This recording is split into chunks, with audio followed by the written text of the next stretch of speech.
Ladies and gentlemen, we are back once again. This is the Brew Party Podcast, episode 114. I'm your host, Andy Hopper, and I'm joined by a very special guest, a first-timer on the Brew Party from the Third and Wine podcast. Katelyn Brower joins the party this week. She's going to help me break down week 5. We are going to talk Bears. We're going to talk Giants, which is her team. So not great.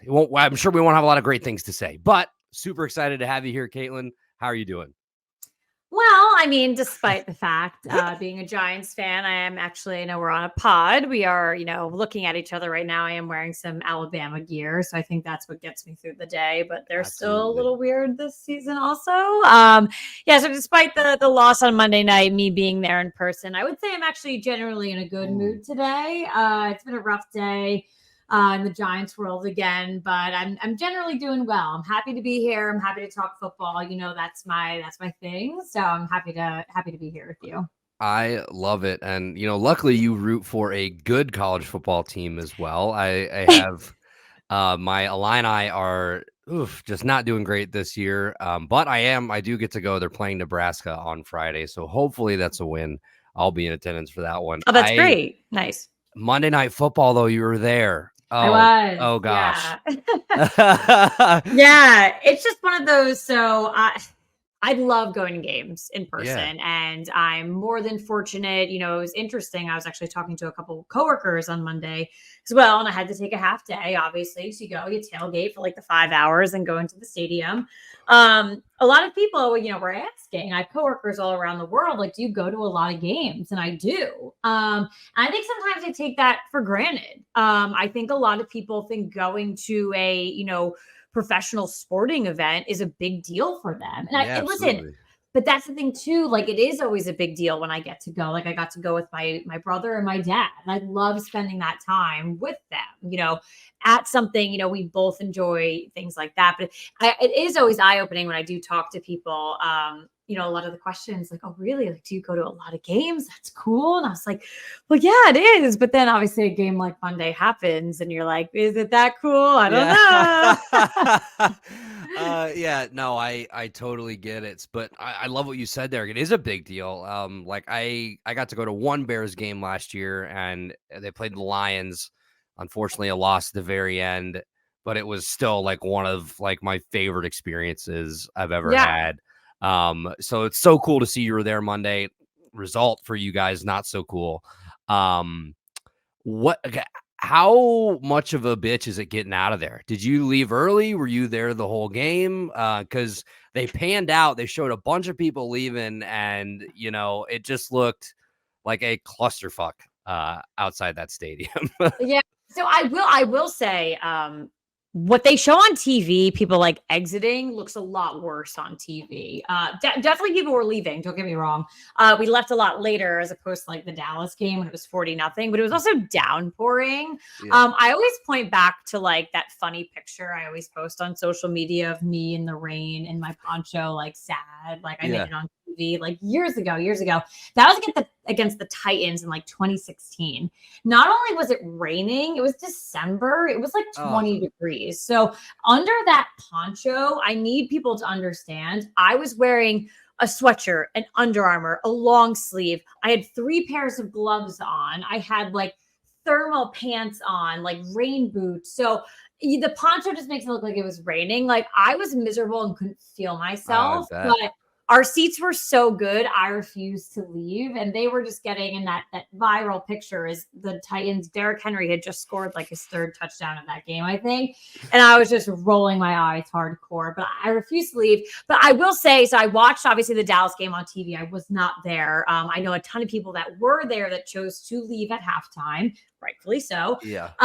It looks a lot worse on TV, like the crowds kind of storming out.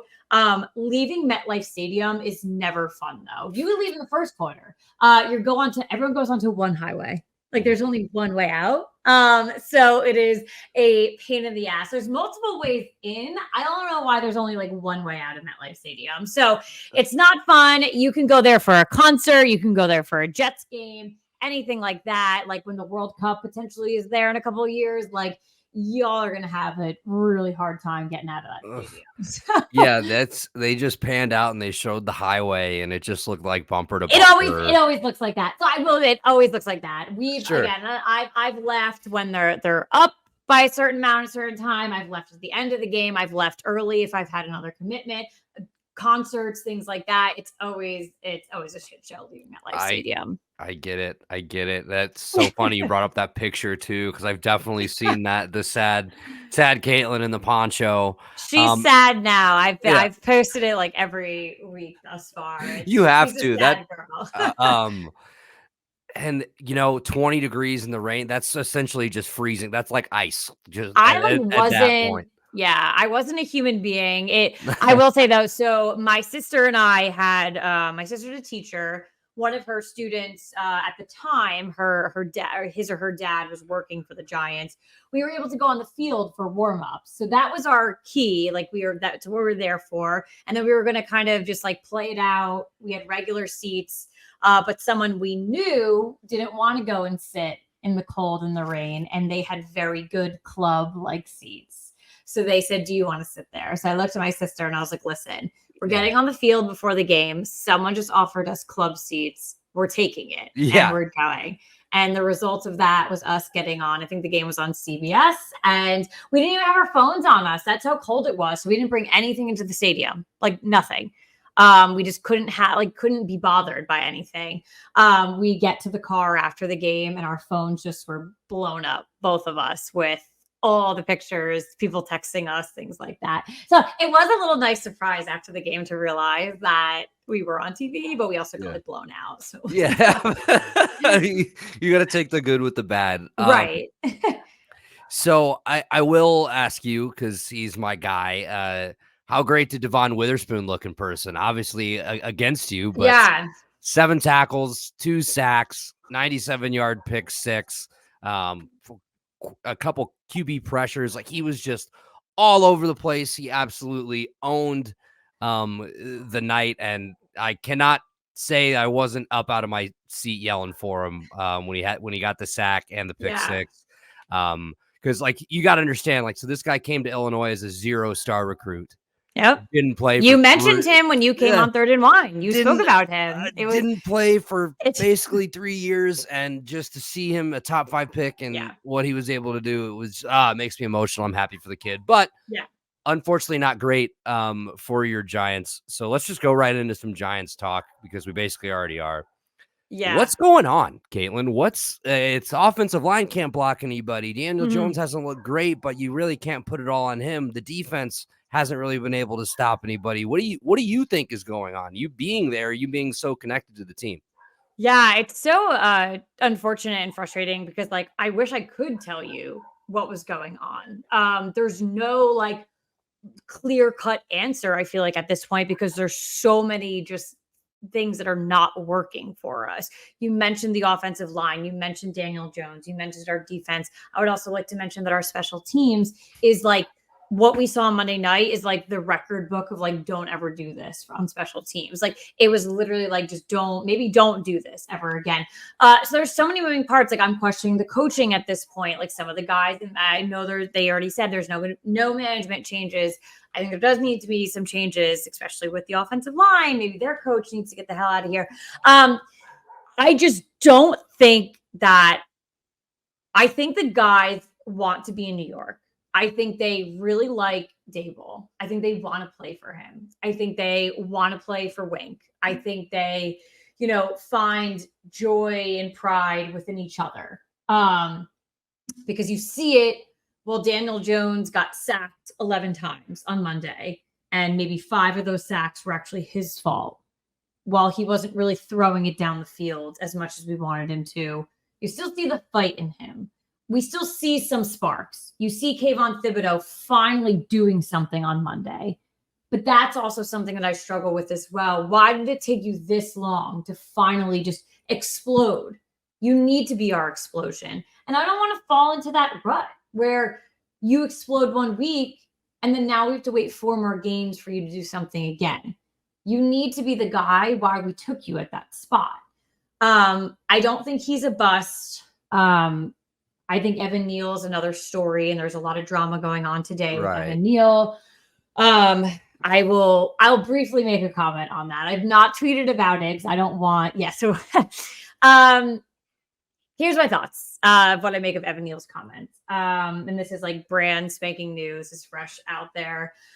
I think that the New York media is tough. I think New York fans are tough. I think sometimes when someone throws it back in our face, we act like babies sometimes. So if you look at Twitter right now, to me, it seems like these people feel like Evan Neal tagged them personally. And it was like Evan Neal's comments were, you know what, Katelyn Brower, screw you. I don't like you personally. Because a lot of people right now are tweeting, I spend all of my money. I spend my life savings on these tickets. How are you going to call me a burger flipper? Things like that. I get it. I do spend money on being a football fan. I just literally, like, my boyfriend and I just went to Alabama last year for the first time to go see a game. He's not even an Alabama fan, and he spent that money on me. Like, you spend money. Like, I buy jerseys that are so expensive for the Giants, and the player ends up leaving in 2 years. Going to a game is expensive. I know some of our fan base, they fly to games. Great. But no one's asking you to do that. Like, no one really is. Like, but I choose to spend my money. I'm not particularly offended by like the hamburger flipper and like hot dog person comment. I think he should have just probably kept his mouth shut, to be honest. I also, from what I've read on Twitter, I don't think people realize that what he said is a famous quote. I think that just proves how uneducated some people are. I don't know. It's shitty on both ends. Right. Like, he shouldn't have said it. Like, just keep your mouth shut. Because you're also playing like shit. Like, here you go. Huge Alabama fan. Huge Evan Neal fan. Dude, buddy, you are playing like a royal piece of shit. Like, you really are. Yeah, like go back and watch your tape and look me in the face and tell me that that's acceptable play. Right. And you're a professional athlete. This is what you signed up for. When you play on primetime football and you have 8 million, 9 million people, however many people are tuning into Monday Night Football or whatever each week, and you fuck up, you're gonna hear about it. That's just it's the nature of your job. But it, like, the comments today, it reminded me of that. Well, I don't come to your job and tell you how to make burgers or whatever. But it's like it's different. But I also love what you said. You can't get a fucking NFL jersey for less than $100 unless you're buying a fake one off Alibaba or whatever. I don't want that. Which, if you are, fine. I'm all for being frugal and getting a good deal. But also, a lot of diehard fans want the authentic shit. They want the quality product.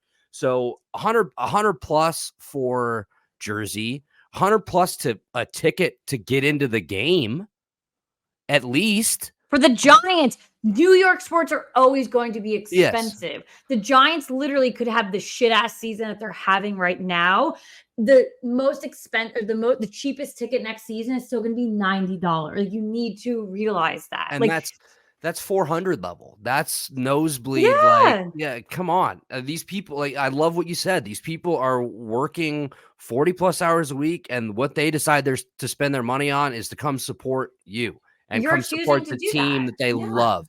So if you are a professional athlete, and I'm not going to try to sit up here on some high horse and say that, we're better than Evan Neal or anything like that, because we're not. We're all people at the end of the day. Yeah. But like if you're a professional athlete, you put yourself in that situation and you don't perform, then you're going to hear about it. You're going to hear about it from your coaches. You're going to hear about it from the media. You're going to hear about it from fans. So hopefully that would motivate you to, I don't know, put in some more work, watch some more tape, maybe get a little better, and not make comments like this to the media. But like you said, it is a famous quote, goes over a lot of people's heads. Context clues are not something a lot of people on the internet are using. The hamburger flipping thing is not. It's the lion with the sheep. It's why a famous quote. Right. Yes. Why would you a lion doesn't concern themselves with the opinion of sheep. That was the famous quote you're talking about. Yeah. But still, I get it. Like, I understand people's frustrations. Like, it was just a dumb statement all around. Like, I just want like, listen, like New York media and New York fans, if you're going to dish it and say F you to players and a player turns around and tells you to go F yourself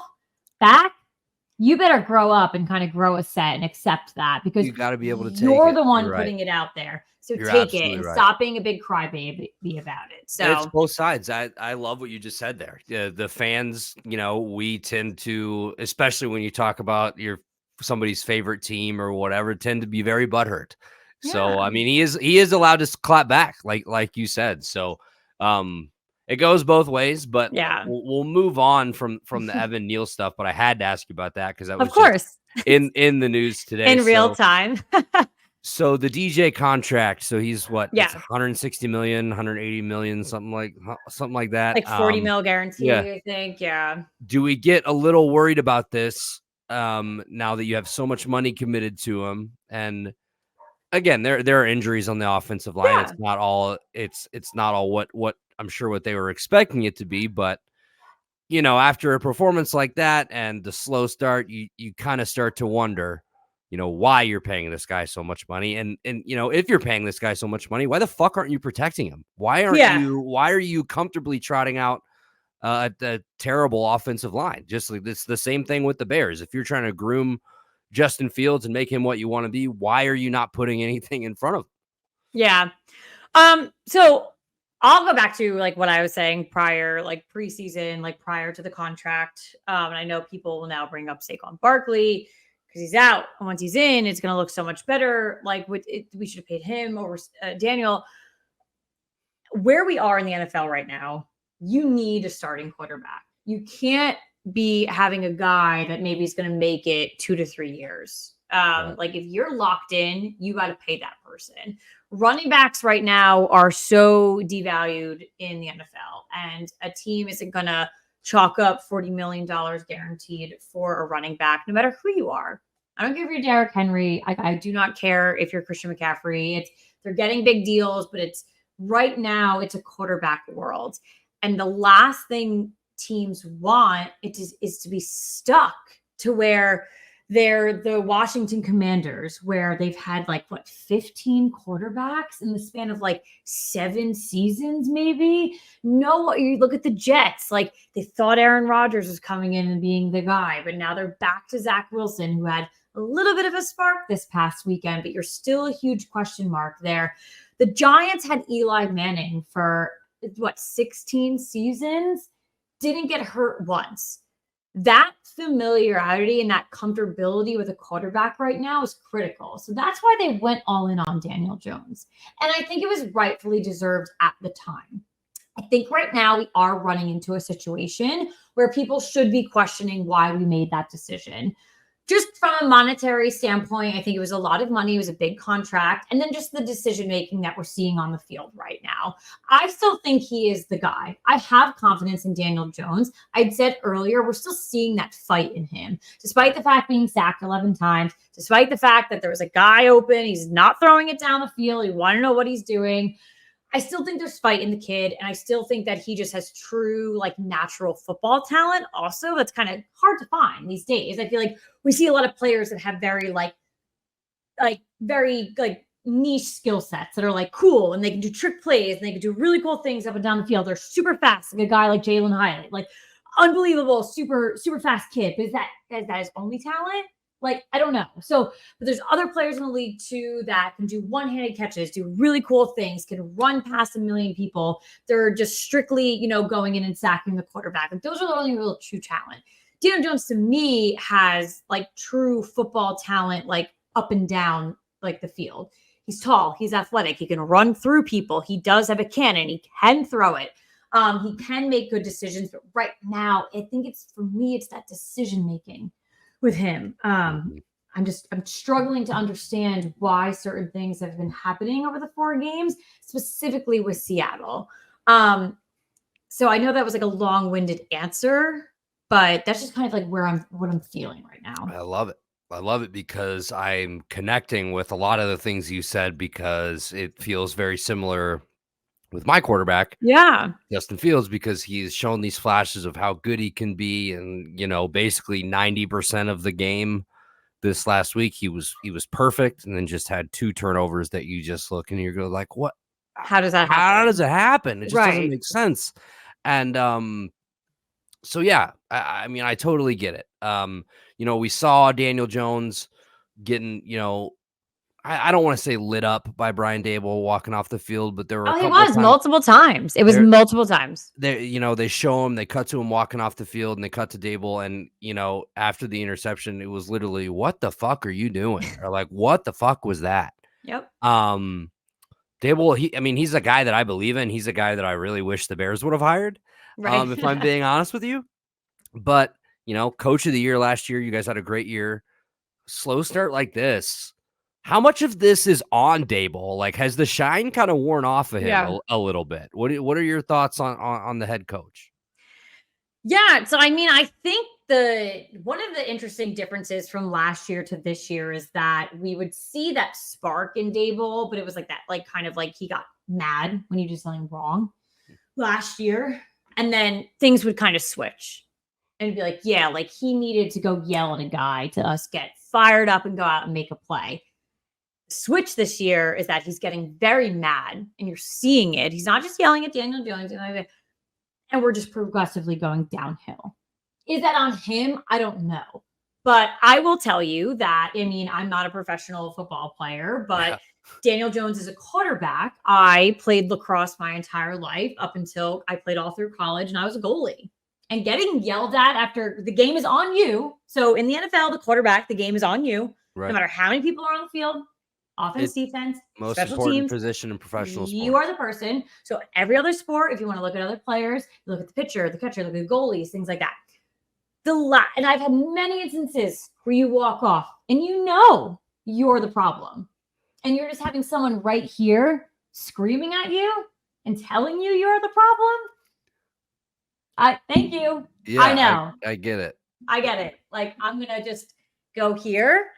And the NFL is so much more like technology driven. So they can see now like, what's the problem?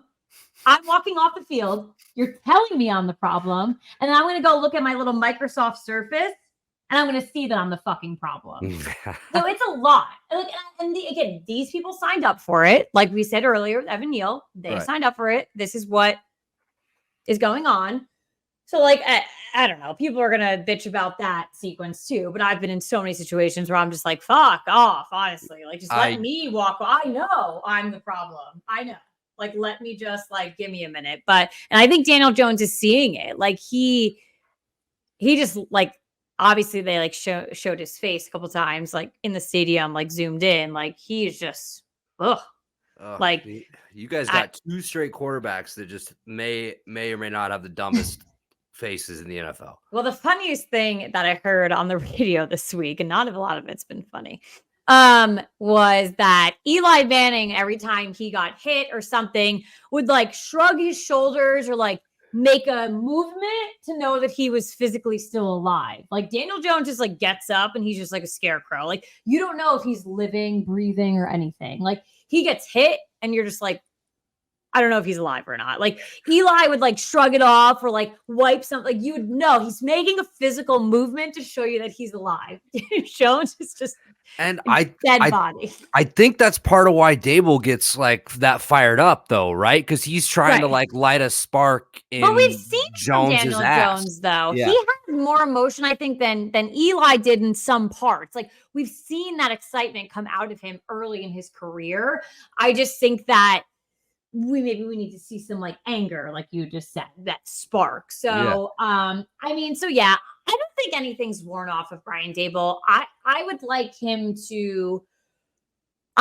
all of them to kind of take a little bit more accountability, in my opinion. Sure. Say into the microphone, we suck. You do. Yeah. You have been. Like, where's the lie? Yeah.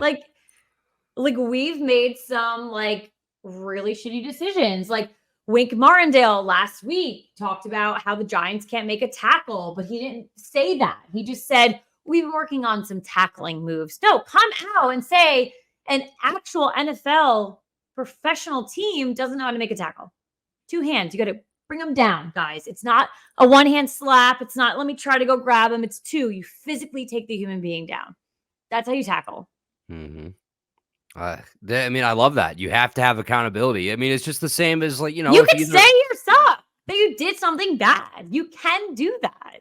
It's the same thing as if either you or I were at work and we fuck something up and our boss, like, I know Which happens a lot, in my opinion, to me. Yeah, exactly. Like, for example, the other day I did something the owner of the dealership did not appreciate, and I got to fucking hear about it all the entire rest of the day. So, I mean, I totally get it. Somebody has to step up and take accountability. They all could honestly take accountability and be like, hey, we fuck. Like, I love what you said. Just say, hey, we suck right now. We're 1-4 or 1-3, whatever they are. They are not a good football team at the moment. You can't lie. You can't say we're making progress. You can't do no. So what's the season outlook then? What's your prediction for the rest of the season? What do they have to do for you as a fan, for Giants fans to consider it a successful year? Just so show some fight, in my opinion. I'm also tired of playing from behind. So I was on the Big Blue Avenue podcast last week to preview the Seahawks Giants game. And one of the questions they had asked me was, what's your kind of your biggest fear going into this game? And I said, playing from behind. And what did we do? We played from behind. Because then it's one touchdown and then it's an interception and they're adding more points. They had a field goal and you're just struggling to get back. And we can't. I understand we played behind in Arizona and we came out and something shifted and it was great. But we were playing Dallas, 40-0, San Francisco just struggling to come back there too. We tried. Nothing was there. You put 3 points up. We're averaging 11 points a game. It's really bad. And we're only averaging 11 because we ended up putting points on the board in Arizona. If it just, I don't know. It's just, I need to see some fight.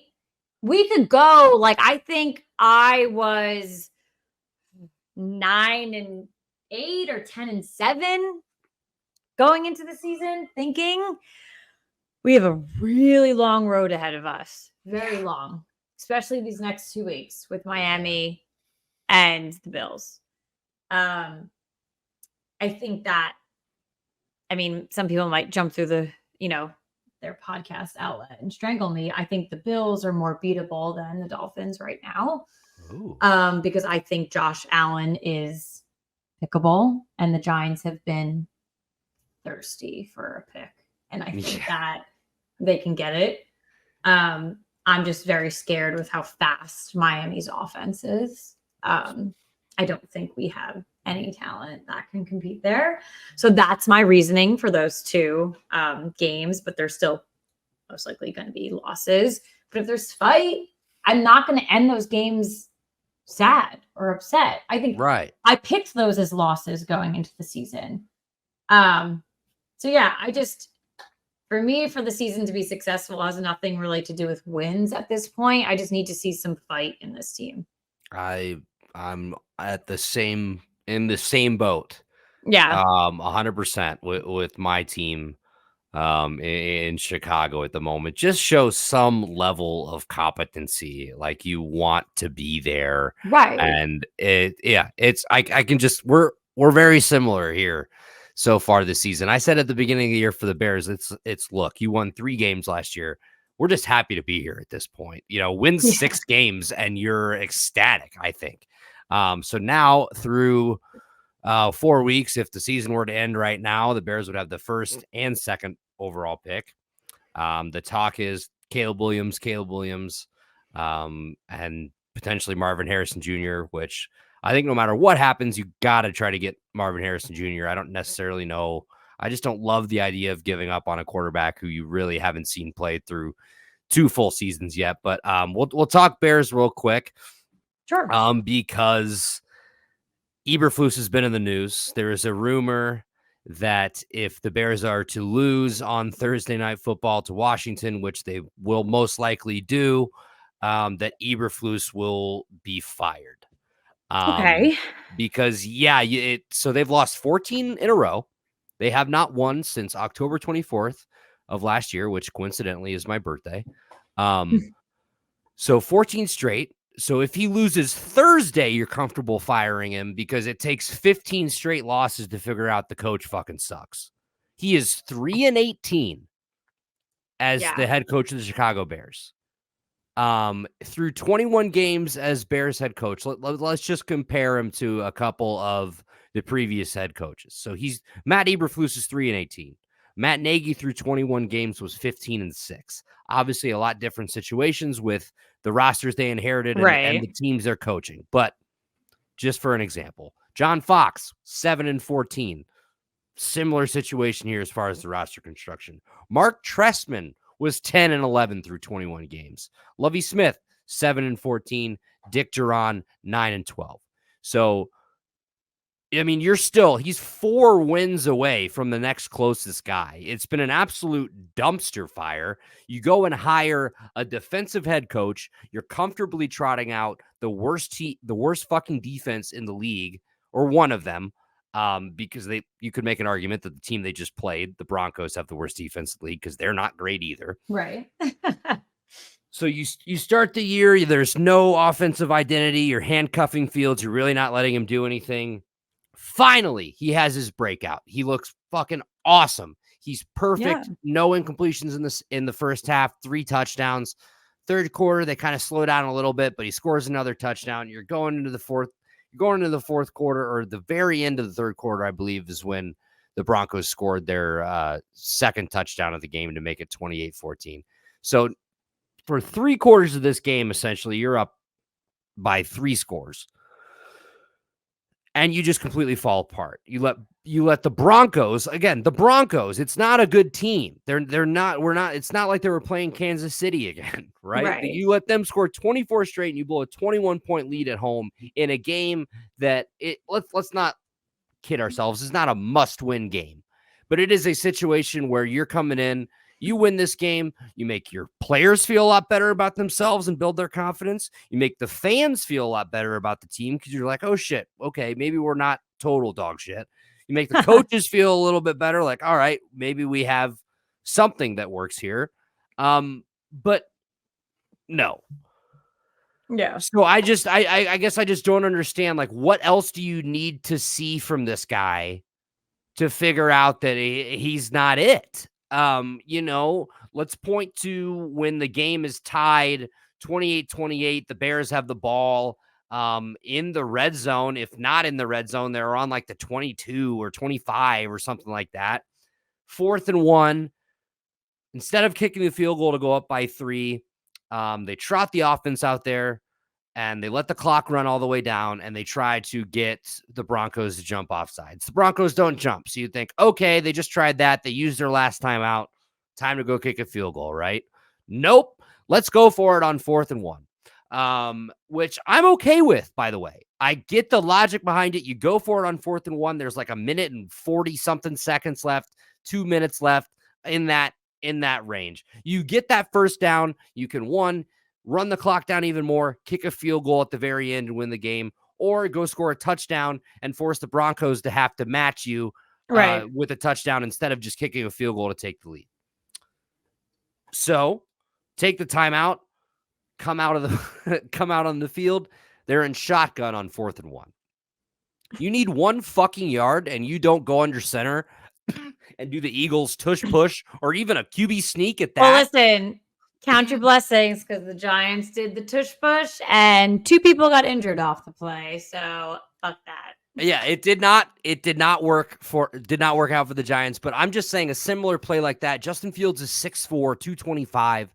And if you're going to go out of the shotgun, it's got to be a read option. You got to keep the ball in his hands. You go out of the shotgun, they either did it was either a toss play or just a handoff.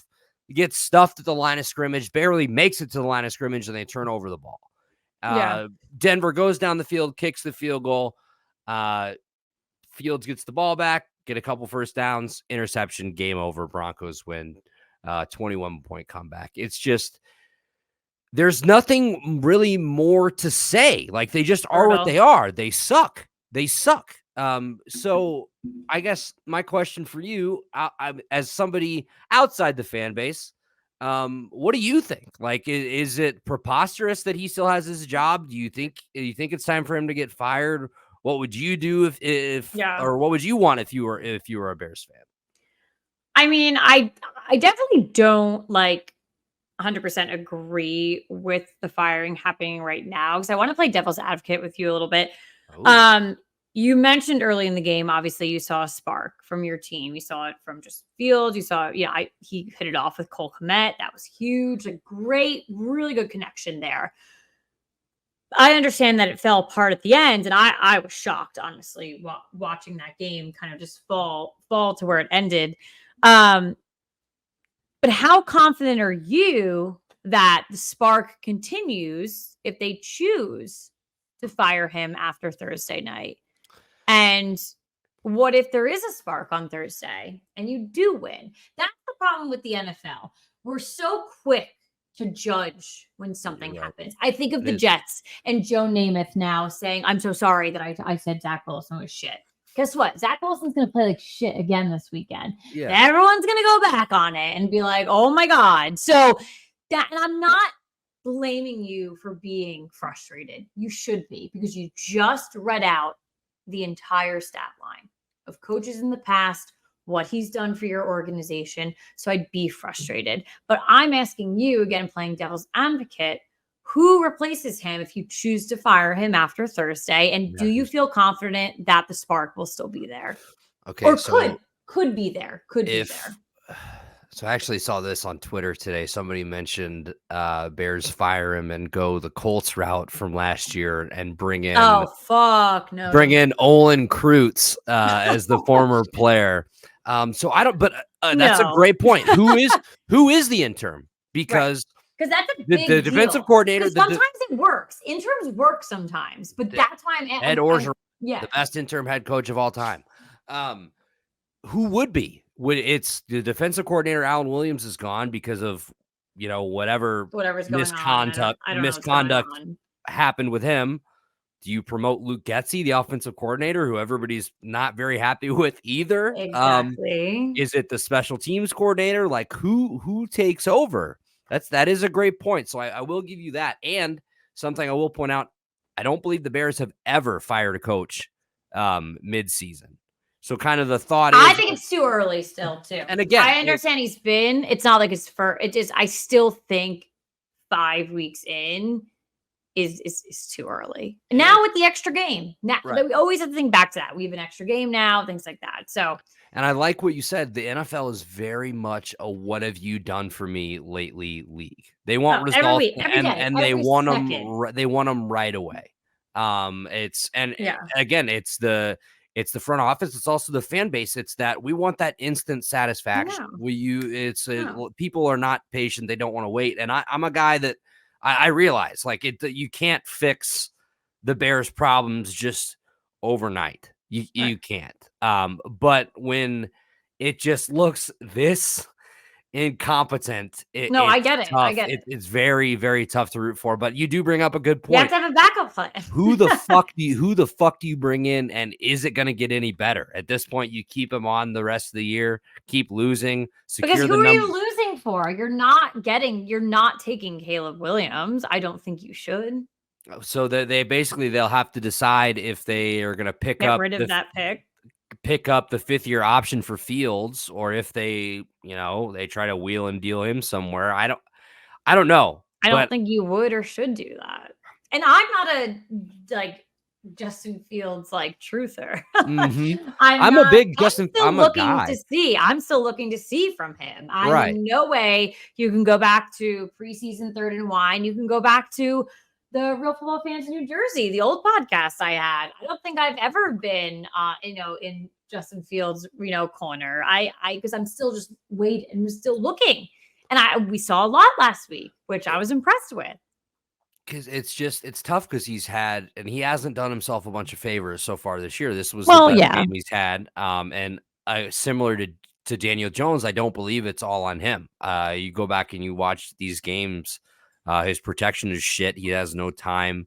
Go back. His receivers aren't getting open. They're just it just feels like he's left on an island out there just to figure it out, and he's not really being set up Yeah. to succeed. So I'd like to see him in a situation where he is, actually set up, where it's like, okay, let's figure this out. So, man, I really hope they come out tomorrow, Thursday, with a fire under their ass, and they go and they beat the Commanders. You can't. Listen, I'm From what asking from you guys what to from beat the Commanders, Right. so. From what you've seen so far, though, it's just like, ugh, you don't even know if they can. Like, Yeah, I get I it. don't know. I think in a perfect world for me as a Bears fan, what I would want, I want to keep rolling with Fields. I do, but you Yeah. really have to take what happens the rest of the year and evaluate it from there. If it's still bad, if he, doesn't really turn anything around, you have to make the case that you take Caleb Williams. But I think no matter what, you use that Panthers pick and turn it into Marvin Harrison Jr. Yeah. Whether it's Fields throwing to him or Caleb Williams or whatever, I want Someone's throwing it to him. I want Harrison Jr. on the team. Yeah. But I appreciate you playing devil's advocate. That's a good point. One that I had not thought about to this point. If they fire him, who the fuck takes over, and is that any better? Yeah. So that is our time. That's about 40 minutes of us bitching about our respective football teams. So let's get into our week 5 picks. We're going to just go through it. We'll go through every game. And unfortunately, the first game of week 5 is the Bears on Thursday Night Football. They are going to Washington. Ooh, the Commanders are favored by 6 points. Oh, wow. Commanders by 6, over under 44.5. Do the Bears have a chance in this game, Katelyn? What do you think? So I'm going to go with Washington in this game. I do request you put your good vibes into the atmosphere, though, because I would love for you to beat the Commanders. That'd be great. It would be nice. I have told myself that I need to abstain from betting on the Bears because it causes me emotional stress, and then it hurts my wallet as well when I convince myself, like, oh man, no, they have it this week. If I were to pick anything, I do kind of like the over. I think 44.5 is a pretty decent number for that. So that's Thursday. Look out for Brew's pick for that on all of our socials. He is on fire to start the year. I love that. 10-2-2, 2 pushes, which is rare, but he has not lost since week 1. I love it. I want to start doing that with my dog. So. Oh, you should. That'd be awesome. So we'll go to our second week in a row with the London game. Jaguars and Bills. The Bills, technically the home team. They're getting 5.5 points, over under 48.5. The London games are always weird. That early morning, it always seems that it's a kind of a snoozer for the most part. But what do you think? The Bills they kind of seem to figured it out since week 1. They looked really good against the Dolphins last week. What do you think? Yeah, I mean, I think Jacksonville showed up last week. I think it's funny that they have 2 back-to-back weekends in London. So I'm going to play in their favor on this one. My pick is Jacksonville, but I'm actually going to go with the under on this. I don't think it's going to be a snooze fest. But I think I'm confident in going under 48. Yeah. The Lunder, as some the people Lunder. like. I love that. That's good. Some people like to call it. All right. I like that. So we'll move on. The first 12 o'clock game, the Saints are going to New England to play the Patriots. They're getting 1 point. This is essentially a pick'em. Over unders at 40. Do the Saints bounce back on the road after that? That was a piss poor performance against Tampa last week. Yeah, I mean, I'm surprised Derek Carr played, to be honest. Like, I will give him a little shout out for we got robbed of a Jameis Winston revenge game. I will not forgive them for that. Yeah, so I want to go Saints, though. I'm not really sure what's going on up in New England. I did like Bill Belichick's kind of reassurance that Mac Jones was not benched, that it was just a why keep him in a game that you're getting royally fucked in? Right. I wanted Brian Daboll to make the same decision, but he did not, even though the Giants were losing 40-0. So yeah, I mean, against Dallas, obviously, that's the comparison there. So yeah, so I'm gonna go with New Orleans on this one. So I like think that. they bounce back. So Yeah, I'll ride with you on that. I'll take the Saints. There's just so many unknowns in New England right now, but I would not be opposed to seeing some Zappy time in New England. When yeah. he was at Western Kentucky, it was an automatic bet the over no matter what it was, because he was just slinging it. Right. Next, we go to the Ravens going to Pittsburgh to play the Steelers. I believe Kenny Pickett confirmed good to go for Sunday He's playing. feeling like good. I think that's what he said. Yeah. Like good. That's what Uh, good. Steelers defense has been incredible. Offense, not so much. The Ravens have looked like the best team in the AFC North so far, in my opinion. Ravens are favored by 4, and the over-under is 38. We saw Lamar 4 touchdowns last week, 2 rushing, 2 Yeah. passing, only 4 incomplete passes as well. What do you think? I'm gonna go with Baltimore on this one. I mean, you obviously showed up the Browns last week, letting them only score 3. I just don't know if Pittsburgh's offense could do even much more. I understand with the Browns being set back with Chubb and Watson being out. I just don't really know. Do you have that high caliber on the Pittsburgh Steelers with Kenny Pickett coming back? I don't really like Deshaun Watson, nor do I think he's playing well. I just don't think they're of that stature of each other. So Sure. I'm going to go with Baltimore on this one. I think they are you're right. They're at top of that division right now. Yeah, I would absolutely lay 4 points for the Ravens. I'd go more, to be honest. Yeah. Dude, you could probably, we could adjust it. Like I would adjust. Yeah. You could probably, I bet I'd take up to a touchdown. Probably I could say like 6.5 and see you'd definitely be plus money Right. on that. But we're on the same page here. I think the Ravens take care of business in Pittsburgh. You're going to like this one. Giants are going to Miami. Oof. 10.5. The Giants are 10.5 point underdogs. Over under is at 48.5. You said it earlier. The Miami Dolphins offense is electric. They are hard to stop. They are so quick. They have so many weapons. It feels like Giants are going to have their hands full. What do you think? Do the Dolphins cover the 10.5 points? You said earlier you think this is going to be a very tough game for the Giants to win. Yeah, if they get down early, it's probably going to be more. They definitely cover. It's definitely a Miami lock for me on this one. So it sucks to say, but you have to be realistic. So I'm in a survivor pool, and I'm still going. Miami's my pick this week. You think? I need a confirmation from a Giants fan. I would, but I also it's also one of those stranger things have happened. So exactly. Be careful. Sometimes you don't want to make the obvious. There's my dog. Hey, bud. You want to make the obvious. Hey, bud. Hey. I love it. It's cool. It's cool because it's like we have a survivor, and he also has us pick like a margin pick. So it's like, who do you think is going to win by the most? And this was the game that I've targeted right away. But it's one of those where I'm sure you can attest to. It feels too easy, right? Oh, I love it. I love it. Hello, what's their name? This is Gus. Hold on 1 second. Oh, I love that. I'll bring him up. Ready, sweetie? 1, 2, 3. The Gus Bus. Hey, Gus, how are you? Oh, that's what we call him, Gus Bus. I love that. Oh, he's a retriever lab. He's a yellow lab, yeah. Nice. Oh, he's beautiful. Hello. I love a dog appearance on the brew party. I love that. Yes, good boy, buddy. Yeah, so we do call him Gus Bus. He's young. So he's actually only 7 months old. No way. Yeah, he looks huge for 7 months old. He's a little tiny, to be honest. He'll be a bust for his first Halloween. So I need a picture. He just dribbled all over me. Oh, it's okay. It's okay. I definitely need a picture of Gus dressed up as a bus. Oh, don't worry. It'll be all over social media. I love that. So we're on the same page here. We're picking the Dolphins. Yes. Next, another game that has potential to not be very close.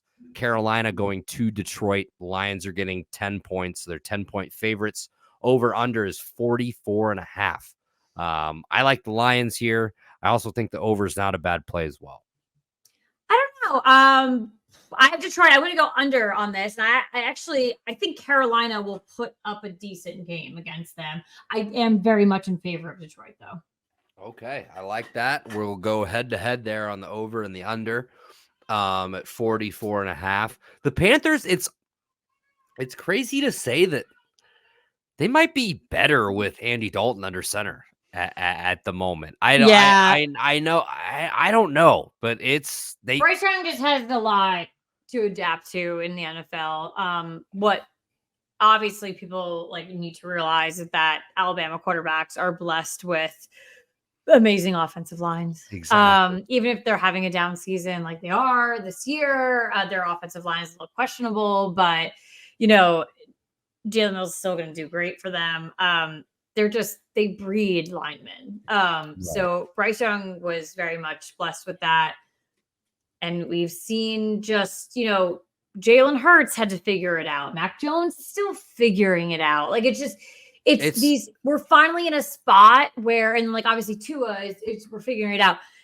We're in a spot right now that 4 Alabama quarterbacks are in the NFL. It's never happened before. They've never sent a quarterback to be successful in the NFL because all they're known for is offensive and defensive linemen and wide receivers and things like that.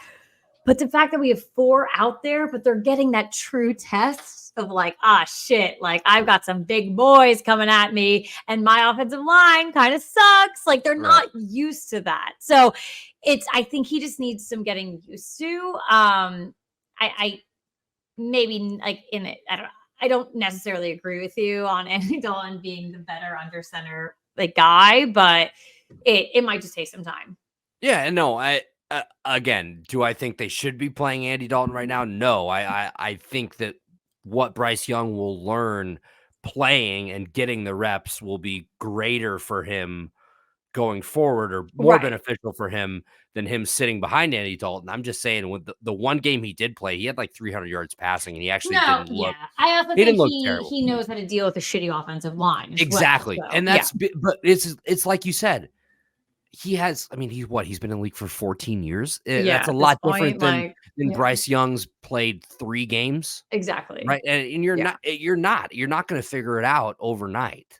No, it's the NFL. We said earlier, quarterback is the most important position in professional sports.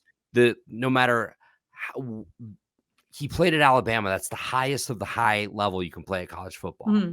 Still, even making that jump to the NFL is just a whole different level. Huge. It's the speed, all that stuff. Everything. Takes time. It takes an adjustment. So I'm not saying I should clarify. I'm not saying that he should have everything figured out at this point. And also, like you said, his offensive line isn't great.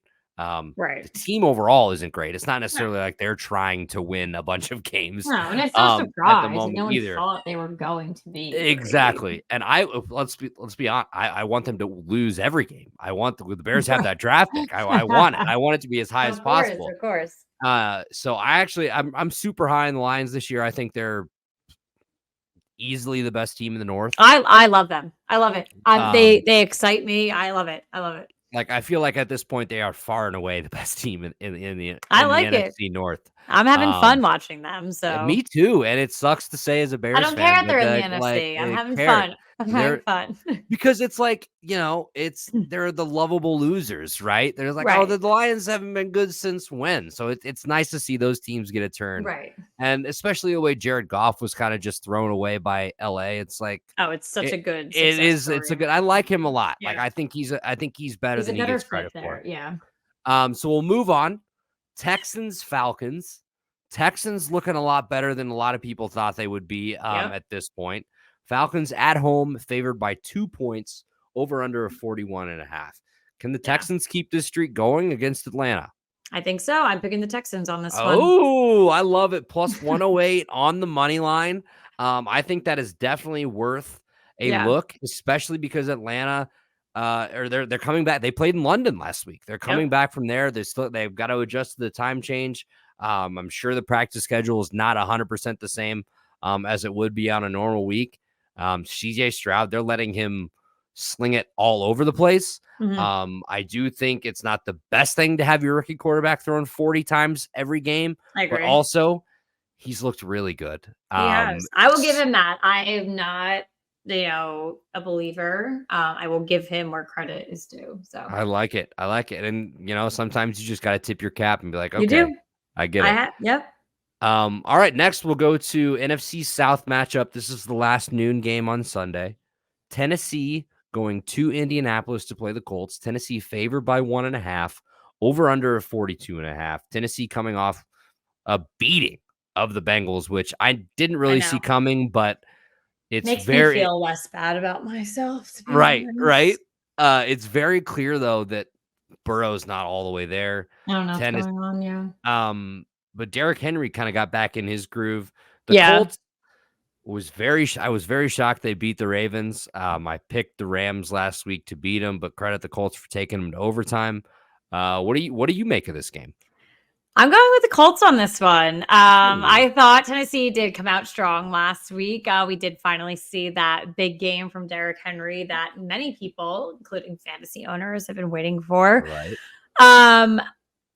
I think that I really like Anthony Richardson. I don't think I did going into the season either. I think he was probably one of the biggest question marks going early in the draft. But I like where he landed. I like what I've seen thus far. I understand the concussion kind of threw things into the mix, and that was really unfortunate. But I think they can kind of just swing it after 1 week and kind of see what goes on. I think it'll be a competitive game. So I'm actually going to go with the under on this one. Okay. But I think it's going to be tight. But I think it's going to be good. But I'm going to end up with the Colts on this. Under 42.5. If you Yes. take the Colts plus 106, I'm on the money line. Essentially, when it's that close, like I'd rather just roll the dice on the money line than take plus 105 or than plus 1.5. So we'll move on. The first 3:00 game. The Bengals are going to Arizona. The Bengals are getting 3 points, over under 44.5. Arizona has not looked as bad as everybody thought they were going to be this year. The Bengals, very, very disappointing to start the year. They have had a history the past few seasons of starting pretty slow. Do they turn it around this week? What do you think?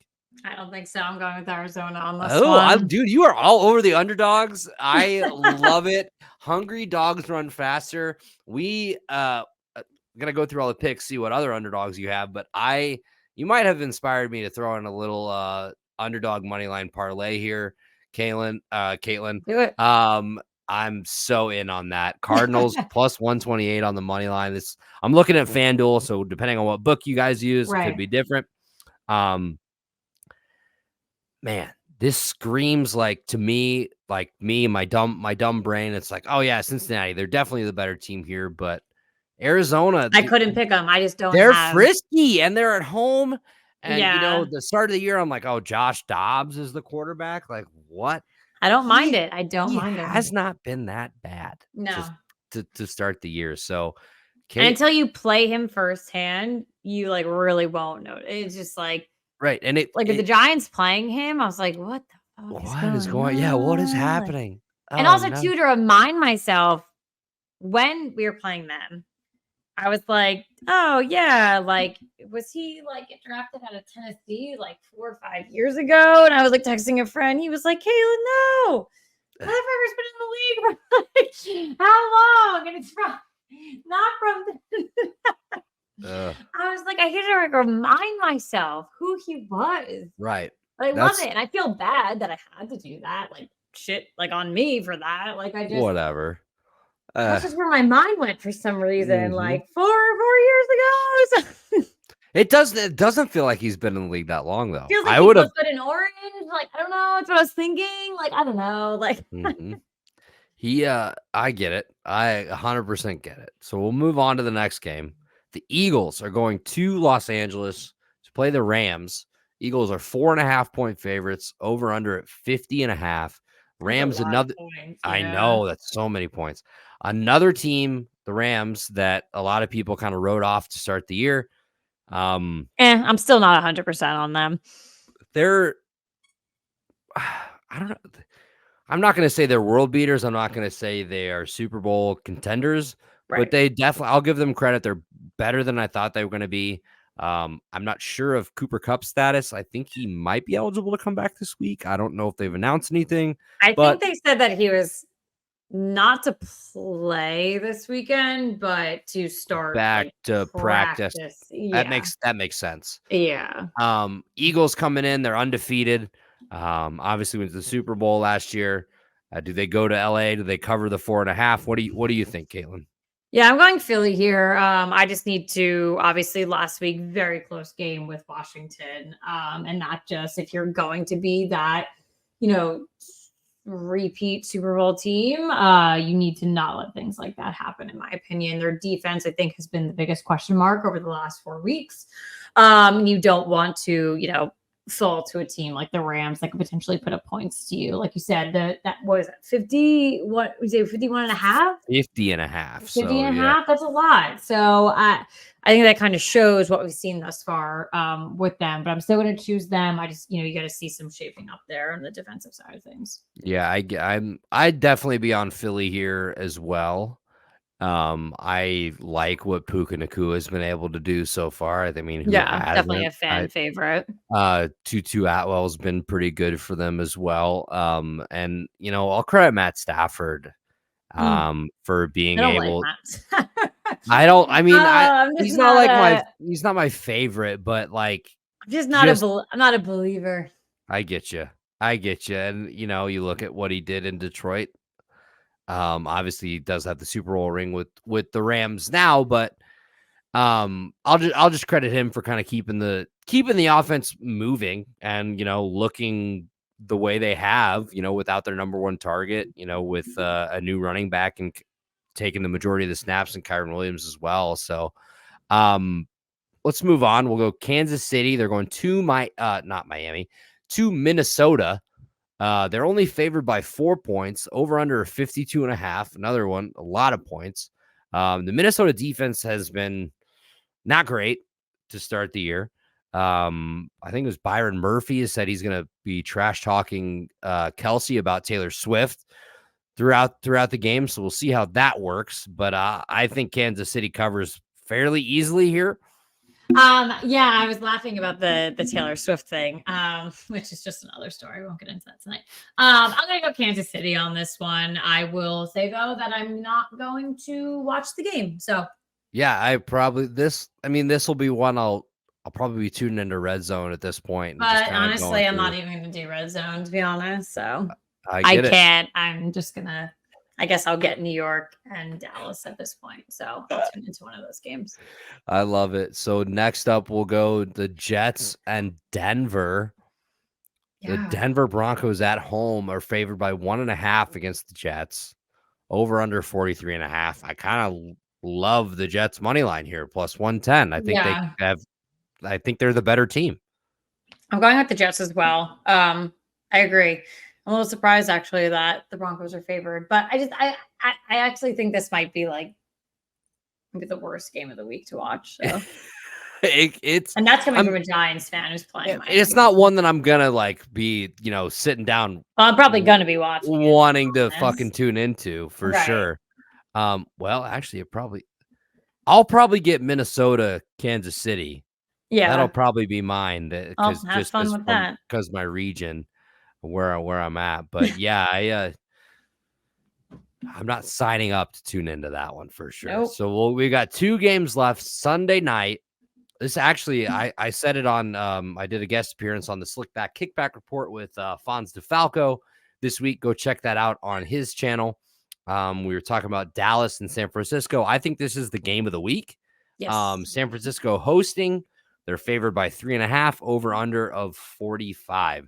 San Francisco, to me, has looked like the best team in the league so far this year. They've been virtually untouchable. Mm-hmm. Dallas has looked pretty good other than the Arizona game, obviously. But I don't know. I like the 49ers. I think they're the better team. I think, you bet Christian McCaffrey to score 1 million touchdowns or whatever it is at this point. Because you can't even bet him to score 1 because it's minus 300 almost at this point. It's not even worth it. It's crazy. Right.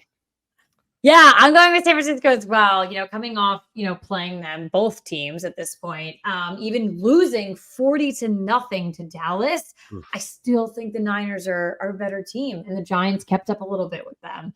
I had more faith in that game, which was shocking. You're just right. You hand Christian McCaffrey the ball, and there's nothing wrong. There's no wrongdoing there. It's perfect. You're not going to do it 8,000 times in a game, but they could. They wanted Yeah, to. they They probably could. I just really like them all around. I think they're a better team. I think Dallas has the talent. I think they're just still missing some parts there. So sure. Yeah, I definitely think the 49ers are the better team. to You win a could hit game like this, you need that all around team. So right, right. I agree. So I think we're both on the 49ers here. yeah, And then we'll go Monday Night Football, our last game of the week. Green Bay going to Las Vegas. They're getting 1 point. They're 1 point favorites. Over under of 44.5. Devontae Adams revenge game. Do we right. call that? Yeah. Is Jimmy G playing? Is it Aiden O'Connell again? I I'm guess not. 1 week in concussion protocol. I think he could be back. I'm not 100% sure. I will take He didn't play pretty much. bad last weekend though, so if they No, have but to like sit Jimmy G one more time, it's not a terrible thing. no, I mean and he was really good during the preseason, but like my Yeah. thing is like, did you see McDaniel's like kind of throwing shots at him in his press conference this week, like saying, Yeah. "Oh, you got to take care of the ball No, he's a and shitty this head and this." coach, so Well, it's like I don't agree with the it. guy was inactive the first 3 weeks of the season, and then you throw him out there and you Yeah. expect him to be perfect. He's a rookie. He played at Right. Purdue. Well, He was really yeah. good at Purdue. It's not Yeah. like he went to fucking Alabama or was a top five quarterback. Yeah. He was a day 3 pick, if I'm not mistaken. Like, you can't ugh. There's a lot of shit we could say about Josh McDaniels, but either way, I'm not 100% sold on the Packers either. Again, I'm Yeah. very biased against the Packers. They're the team I hate the fucking most in the NFL. Right. And, we'll see, but I kind of like the Raiders here. Right. Well, let's go Raiders because I fly into Vegas on Tuesday morning. Oh, So no way. What are I'm you just looking going for fun or for work work. or No, for work. nice? I'll be there for work Tuesday to Friday. But I'm hoping to fly into some happy campers out there. So That'd that's be what That'd be very nice. All right, so we're both on Vegas there. So that is yes. our week 5 preview. Katelyn, this has been incredible. I'm so glad we were able to get your thoughts on the Giants. We were able to get you to kind of level my head out a little bit about the Bears as well, and then get your picks for week 5. We'll keep track. We've got a couple we're going head to head, but seems like we're pretty much on the same page for a lot Mhm. of these. Before we get out of here, I'm so sorry I forgot to do this at the beginning of the show. Please plug yourself. Of Tell course. tell everybody where they can find you, all that good stuff. Absolutely. So you can find my podcast, Third and Wine, across all of your favorite social media platforms, mainly uh, Twitter, YouTube, and Instagram. You can also find us on Facebook if you want. That podcast is also out on Apple Podcasts, Spotify, Stitcher, anywhere where you get your fave podcast. You can listen to me. We are a live stream, but I also convert it into podcast for those who want to listen on the go. You can also find me at Katelyn Brower _ on Twitter. That is where I am the most active. That's where you can find me, contact me, anything that you want to talk about, sports wise, football, obviously college, NFL, anything like that. It's been a tough week for me, obviously, with the Giants. So if you want to talk shit, maybe wait a week or two. I love it. I love it. Well, I can't thank you enough for coming on, Katelyn. It's so good to get to talk to you again, Of course. and get to get your thoughts on everything. Please go follow Katelyn. She's a great follow on Twitter. Her podcast is awesome. I've had the pleasure of being on there Yes. myself. Yeah, I mean, there's not really much more we can say. Let's go Bears. Let's go Giants this week. Let's go Giants.